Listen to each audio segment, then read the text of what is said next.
Ja küsis siis, kust ma pärit olen. Ja teate, kui mina vastan, et olen pärit Tallinnast, siis inimesed kunagi ei rahuldu selle vastusega. Nad alati tahavad teada, kust ma siis päriselt pärit olen. Ja see mees polnud erand. Hakkas siis küsitlema. Kuule, aga kelle eest sa jalkas oled? No, Eesti eest muidugi. Eesti ei mängi. No, siis vahet pole. Aga kuidas oleks näiteks nende Iisraeli poistega, neil on sellised kärmed jalad? No tore, aga ma ei ole suur jalgpallifänn ja mind väga ei huvita. Okei, no mina ise toetan jaapanlasi, väga ausad mängijad tead. Okei, aru saada. Ja nii see jätkus. Kuni lõpuks ma sain aru, et kui ma talle kogu tõde välja ei räägi, ei pääse ma sealt kuidagi. Ja nii ma ütlesingi. Ma ütlesin ausalt ära, et ma olen pärit Vana-Egiptusest. Egiptusest. Vana-Egiptusest. Vana-Egiptusest. No kuule, aga teil on ju seal need püramiidid. Ütle mulle, kuidas te need kivid sinna otsa saite? No kuule mees, ega ma siin mingi loll pole, et ma hakkan sulle tasuta ärisaladusi välja rääkima. Naersime natuke aega koos ja lõpuks läksime lahti. Lõpuks need mehed ei suutnudki uskuda, et ma olen Eestis sündinud ja eestlaseks üles kasvanud. Ma tundusin neile võõrana. Aga teate, mingis mõttes võib-olla neil oligi õigus. Võib-olla me olemegi erinevatest riikidest pärit. Äkki teen liiga kaugele ulatavaid eeldusi, aga mulle tundus, et need mehed elavad Eesti paratamatuses. Nad elavad paratamatuses, kus iga järgmine päev on viletsam kui eelmine ja isegi armas Valteri õlu muutub aktsiiside tõttu järjest kallimaks. Teate, mind jällegi kasvatasid inimesed, kellel oli Eesti unistus. See on umbes nagu American Dream, aga meie Eesti versioon sellest. Mu isa tuli siia riiki 93. aastal. Ja ema on küll siin sündinud, aga ta ise on ka immigrantide laps. Eestist oleks vabalt võinud saada lihtsalt üks vahepeatus nende elu teel. Aga nemad tegid teistsuguse valiku. Nad otsustasid siia jääda, õppida eesti keele ära ja saada hariduse.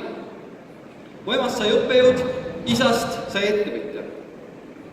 Nähti nii helgemaid kui ka raskemaid aegu, aga kõige selle keskel nad kunagi ei muutunud lihtsalt elujärjeks. Mu isa ja ema on alati tahtnud jätta midagi, mis jääks kestma ka peale neid. Ema jaoks on need kindlasti tema õpilased, kellesse ta on tohutult palju panustanud. Mu isa jaoks tema äri, aga neil oli ka veel suurem investeering. See kannab nime Joonatan, Rebecca, Miia ja Miika. Kui ma läksin esimesse klassi, siis ma ei osanud väga hästi eesti keelt rääkida. Ja meil olid sellised kohustusliku kirjanduse nimekirjad, mida me anti iga veerand kätte. Me pidime valima 2 raamatut. Ja mu ema viitsis istutada mind enda kõrvale diivanile ja kuulata, kuidas ma silphaaval loen neid raamatuid. Ainult me ei võtnud mitte 2 raamatut, vaid me võtsime kogu nimekirja läbi. Temal oli lihtsalt nii palju innukust. Ja sama innukust on ta näidanud ka mu ja venna puhul. Alates 7. klassist iga suvi võttis isa mind endaga kaasa paariks nädalaks tööle praktikale. Andis mulle võimaluse natukene iseseisvalt raha teenida. Aga lisaks sellele võimalusele raha teenida ta ka õpetas mind. Ta rääkis mulle, kuidas pidada läbirääkimisi ja ta jutustas nendest väljakutsetest, väga avameelselt jutustas sellest, mis raskustega puutub kokku üks ettevõtja, üks juht. Teate, ma arvan, et see oli parim ettevõtluskool minu elus. Kuid lisaks sellele mu vanemad näitasid, et kõik need asjad, millest ma praegu rääkisin, ei ole veel tegelikult kõige tähtsamad. Nad tõestasid oma elu peal, et kõige tähtsamad on need suhted, mida me loome. Ja tähtis on olla nendes järjepidev. Nagu ma juba ütlesin, mind kasvatasid Eesti unistusega inimesed. Mind kasvatasid visiooniga inimesed. Ja teate, praegu me kuulsime teiega väga palju tulevikustsenaariumitest. Sellest, mis juhtub meie tööturuga 20 aasta pärast. Huvitav, et enamiku neist stsenaariumitest ühendab see, ühiskonnas toimub mingisugune radikaalne majanduslik lõhenemine. Ühelt poolt on meil teatud progressiivne eliit, Nad on kõrgelt haritud, kõrgelt tasustatud, omavad korterit kuskil siin Kalamajas. Neil on ühes käes iPhone ja teises käes 3-eurone kohv. Ja siis on mingisugune prekariaat. Prekariaat, kellel töökoha olemasolu sõltub sellest, kas nad hommikul äpist parajasti leidsid mingi pakkumise ja ülalmainitud hüvedest on neil siis ainult iPhone ja seegi katkise ekraani. Teate, ebavõrdsus iseenesest ei ole probleem. See ei ole probleem, kui kõigi inimeste sissetulekud kasvavad ja kui vaesus väheneb. Küll aga probleem tekib siis, kui 20% elab Eesti unistuses ja ülejäänud elavad Eesti paratamatuses. Siis on jama käes.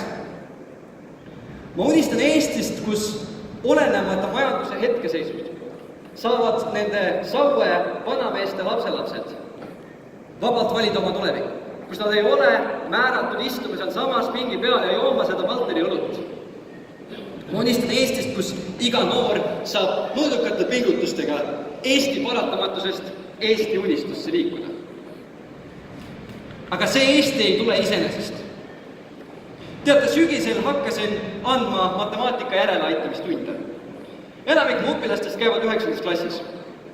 Õudusega avastasin, et suuremal osal nendest ei ole harilike murdude liit meile selge.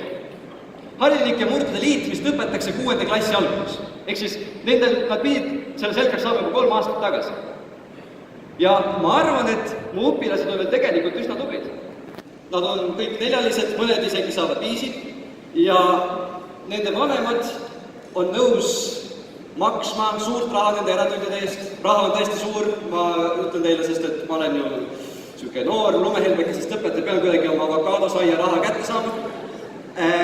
Nende vanemad jälgivad, kas nad teevad oma kodused tööd ära, kas nad käivad koolis, kas nad saavad häid hindeid. Ma kardan aimatagi, mis toimub nende noortega, kelle pered ei ole nii motiveeritud. Arvake ära, mida inimesed kõige sagedamini ütlevad mulle, kui kuulevad, et õpin matemaatikat ülikoolis? Mina ei saanud koolis matemaatikast mitte midagi aru. Nojah, keskmine tulemus kitsa matemaatika eksamis on 37,4 punkti. See tähendab, et inimene, kes lõpetab gümnaasiumi, sai aru vähem kui poolele. Laia matemaatika eksamil on see tulemus natuke parem, 55 punkti. Natukene üle poole, suurepärane. Ma ei tea, mida nende tulemustega peale on. Okei, aga võib-olla, kõik ei ole matemaatika, võib-olla meil on antekad humanitaarid, ma olen väga okei sellega. Aga ei ole ka, sest et kui me vaatame eesti keele eksami tulemusi, see on 60,2 punkti, ehk siis kesine 3. Järelikult keskmise gümnaasiumi lõpetaja tekst sobib ainult Postimehe kommentaaridesse. Seal on palju grammatilisi vigu, sisu võib-olla ei tule väga hästi välja, see on kohmakalt sõnastatud ja nii edasi ja nii edasi. Mida need inimesed kõik kaunis digitulevikus tegema hakkavad? Öelge mulle. Meil on teisigi probleeme. See räägiti demograafiast, et 80 aasta pärast on Eestis 800 000 elanikku. Nendest kolmandik on pensioniealised, kui eeldustel muidugi, et midagi ei muutu ja kõik praegused trendid jätkuvad. Milline peavalu on sellistes tingimustes riigieelarvet koostada? Me võiks seda peavalu ennetlikult vähendada. Või siis võtkem kas või meie suhted venelastega. Mul on au viibida praegu väga edumeelses seltskonnas. Usun, et keegi siin ei ole russofoob ja me kõik teame, et Eestis on väga palju suurepäraselt lõimunud venelasi, kes panustavad iga päev meie ühiskonda. Üks näide on näiteks mu sõber Igor Ahmedov, kellest hiljuti ilmus lugu. Poiss tuli Inglismaalt kohale kaitseväe väliõppustele. Müts maha temees. Oled väga uhke. Aga nüüd tuleb mõte, mida ma võib-olla väga edumeelses seltskonnas ei tahaks välja. Kõik slaavi inimesed pole nii tublid. Nad pole nii tublid nagu Igor. Nad ei pruugi osata eesti keelt. Nad saadavad oma lapsed vene kooli. Nad tähistavad jõule 2 nädalat hiljem kui meie ja jumal hoidku vaatavad ETV Plussi asemel Pervi Baltiiski kanalli ning arvavad, et Putin on kõva mees. Kõigele sellele vaatama on nad meie inimesed. Nad on teinud teadliku valiku jääda siia ja siduda oma tuleviku Eesti riigile. Ja uskuge mind, enamik neist armastab Eestit palju rohkem, kui nad armastavad Venemaad. Muidu nad oleks ammu ära läinud. Ma unistan Eestist, kus iga slaavi inimene on täielikult omaks võetud. Teate, seda probleemide loetelu võib muidugi lõpmatult jätkata. Pigem on häda selles, et meie eestlastena just kipume olema liiga pessimistlikud. Vahel võib tunduda, et kohe-kohe ongi lõpp käes. Ja peagi sureb viimane ussisõnade lause ning me kõik asume kuskile metsatallu kibedat leiba sööma. Meile maalitakse vahel lõõvastavaid stsenaariume. Eesti kas kaob globaalse kapitalismi dünaamikas või siis muutub mingisuguseks vähetähtsaks perifeerseks kartulivabariiks. Teate, ma ei usu, et kumbki neist asjadest juhtub.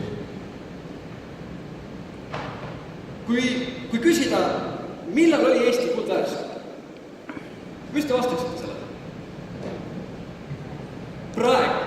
Praegu on Eesti kuldajast. Me elame parimal ajal. Eesti inimesed on rikkamad kui kunagi varem. Meie kodanikuvabadused ja majandusvabadus on maailma tipus. Meil on ülivähe bürokraatiat võrreldes, ma ei tea, kas või Itaaliaga. Ja meil ei puudutanud Ida-Euroopat tabanud demokraatiakriis. Jah, meie ees on väljakutsed, aga me saame nendega hakkama. Me saame nendega hakkama eelkõige tänu teile, daamid ja härrad. Teate, ma olen kuulnud päris mitmelt inimestelt sellist lauset.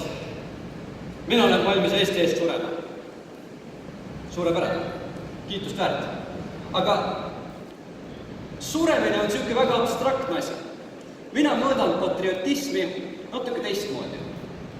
Kas sa oled valmis see nädal kulutama näiteks 2 tundi aega, et teha midagi ära oma riigi või kogukonna jaoks?